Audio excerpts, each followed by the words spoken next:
If I had a dollar for everyone who told me they could not eat keto or carnivore because someone in their house doesn't, or someone in their house eats carbs, I would have a lot of money.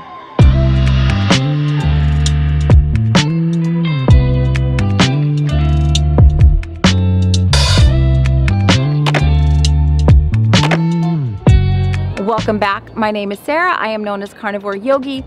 Thank you so much for coming back to my channel and clicking on today's video.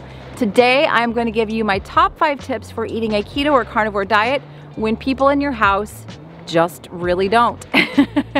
But before I jump into that topic, I want to thank the sponsor of today's video. If you go out of your way to make eco-friendly purchasing decisions, one area you might want to consider is the card that you use to swipe for purchases. With all the conveniences of standard baking, aspiration is one way to ensure that your hard-earned money isn't going to be spent or invested in fossil fuel companies.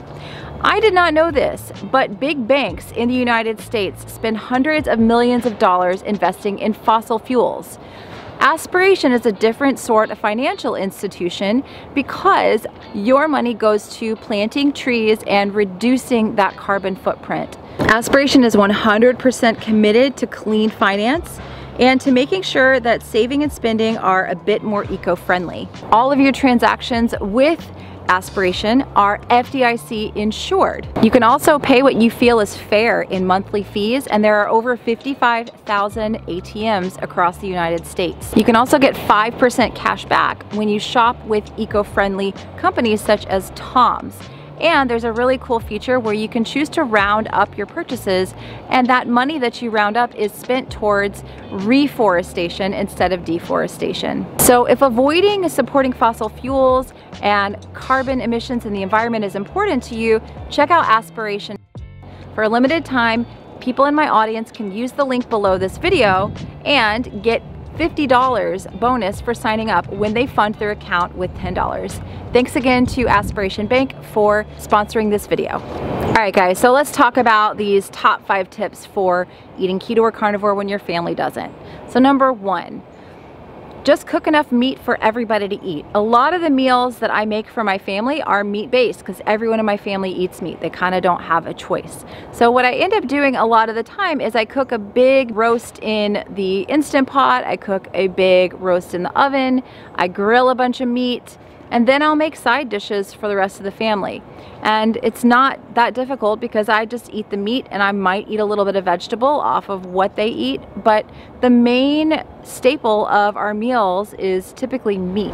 The second tip here is to batch cook those carbs. So you can batch cook rice, potatoes if you feed your family pasta.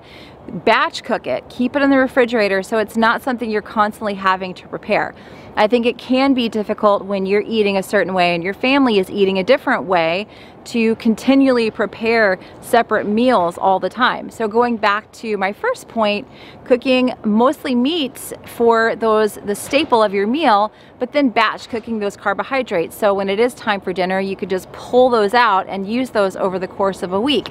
You can also put those in the freezer, take them out of the freezer, pop them in the oven. That can be extremely easy when you're trying to prepare a meal for the whole family. Okay, so let's talk about this a little bit. It might be time to switch the family to a more whole foods diet. Is it really good for your family to be having all those processed foods? Are they going to die without them? That's something that I had to come to terms with my daughter when I switched her over to keto. Now my husband was eating his little snacks and his little carbs, and I just said, you know what?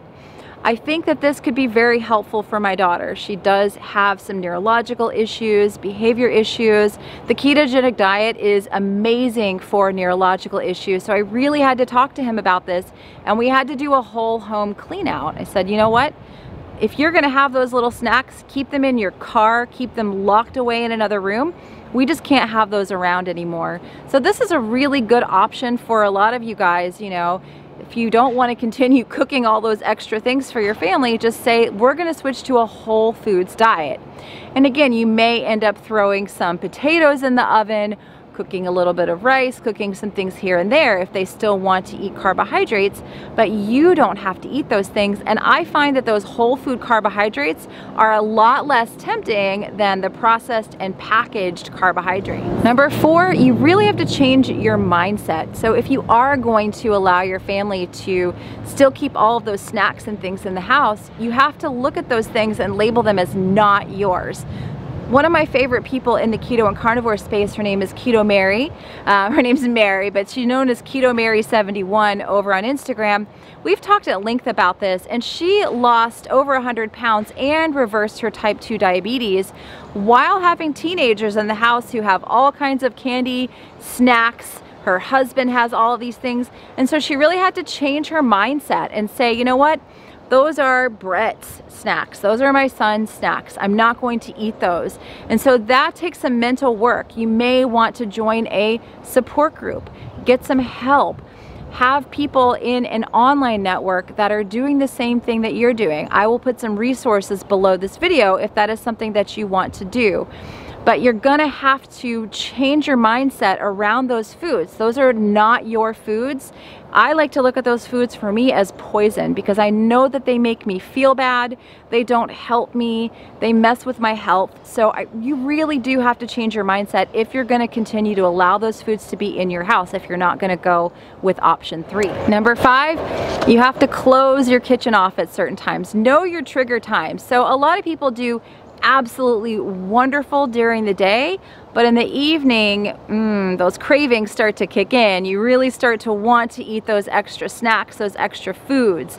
So I think having that boundary of the kitchen is closed and changing your habits, right? This is kind of goes along with number 4. But changing your habits around food. A lot of us are using these foods that are the snacks that our families are eating as comfort. And so we have to change our routines. My friend Mary, who I mentioned in the previous point, one thing that she ended up doing was stop watching TV at night because she knew she was more apt to snack on those high carb foods at night. And so she started reading every night. She would say the kitchen is closed down. Think of it like a restaurant, right? You can think of your own home. I know this is a little weird, as a restaurant. If it's 8 o'clock at night and your restaurant, your favorite restaurant is closed, you can't go, right? So you have to do something else. Get away from those foods, get away from that part of your house and close the kitchen down. So this again goes with number 4 of just really setting those boundaries, right? But this is of being away from those foods, only going in and making foods, cooking foods when it's mealtime, and then stepping away. So in the evening, changing your routines, perhaps not watching TV and not snacking at night on those foods. But you know, this is a conversation that I've had with so many people. This, I can't do keto or carnivore because my family eats XYZ. And I've been there. I did carnivore for a couple of years before I started to bring my family over to more of a whole foods keto type of approach or paleo approach. You know, that took a long time. But I had to get to the point for myself where I had changed my mindset and I did look at those foods as poison, as not good for me, as something I didn't want to put into my body, you know, and then I started adjusting, making the meals that are mostly meat, right, and a few sides, and then batch cooking sides, keeping those in the fridge or in the freezer that you can pull out, and so your life is not so difficult to make different meals for everyone. The thing is, your family will eat what you feed them. And I know this is not a popular opinion, but your family will truly eat what you feed them. And sometimes you have to make a decision for the health of your family. There's a little bit of tough love here from me. You've got to make that decision and say, you know what? This food's not good for me, so it's not good for you either. You don't need to be eating all these processed foods, all of these carbohydrates, all of these things are just not good for you. Now, fruit and things like that, that's a little bit different. We don't keep fruit in the house because it'd be too tempting for my daughter and she's keto.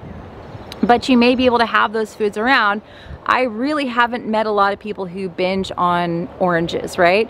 But I have met quite a few people who binge on Pop-Tarts, right? So it's just a matter of kind of knowing yourself and perhaps setting those boundaries with your family. So I hope that this video was helpful, you guys. Please let me know in the comments below if you have a family, if you're trying to do keto or carnivore, and if you're using this, I can't do this because my family is eating this type of mantra, and you're kind of starting to think maybe that's not 100% true. Tough love. All right, guys, thanks again for tuning in. Please like this video, share this video, and I will see you in the next one. Thanks again for watching. Bye.